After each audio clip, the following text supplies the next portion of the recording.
welcome back to the channel. Today a quick review for this book here, Dust of Dreams by Steven Erikson, Malazan Book of the Fallen, book number 9 now we're at this point.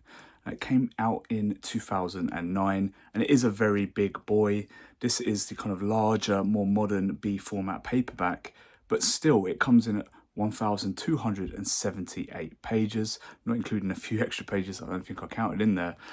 The word count, my rough word count for this, came in at just over 490,000 words. Not quite the longest in the series, maybe the second longest. A very, very big book. Again, I've not been reading at my normal reading speed recently.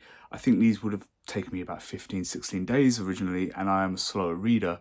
So if you are an avid reader, if you're watching Booktube, this will probably represent a little more than a week's worth of reading.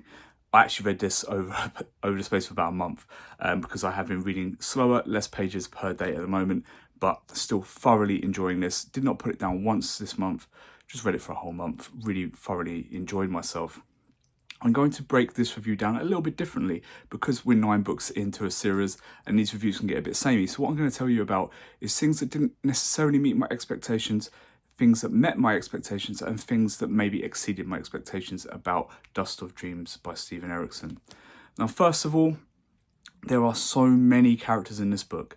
Despite there being dozens or several dozen characters featured in this novel, some of my favourite characters just weren't given any page space in this novel. That is disappointing when you really enjoy characters in novels and you have some favourites in the series that they're not in there, or maybe they are in there but they're only mentioned by other characters, and you feel like, oh, any time now, the next chapter, here they come, but not necessarily.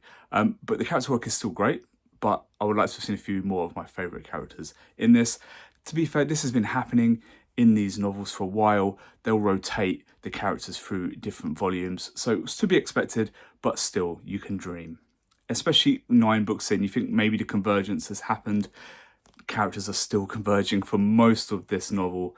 There is still a lot of travelling. We are still getting groups together, people meeting for the first times. It's still happening, even 9 books in, and they are big books, it is still happening.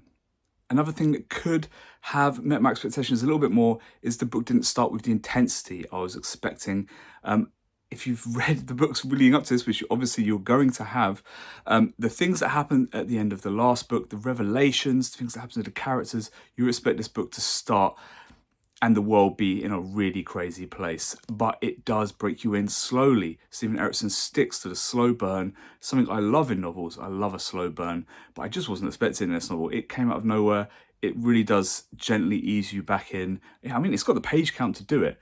I just expected maybe we were going to get 1,300 pages of thrill ride in this one. Not quite. Some things that have met my expectations without a shadow of a doubt is the writing. It really kind of peaked a few books ago and it has kept that consistency. It is consistently great writing. It is a little inner monologue heavy at times, but the writing is often quite profound, and there's some great lines in here, some great stuff.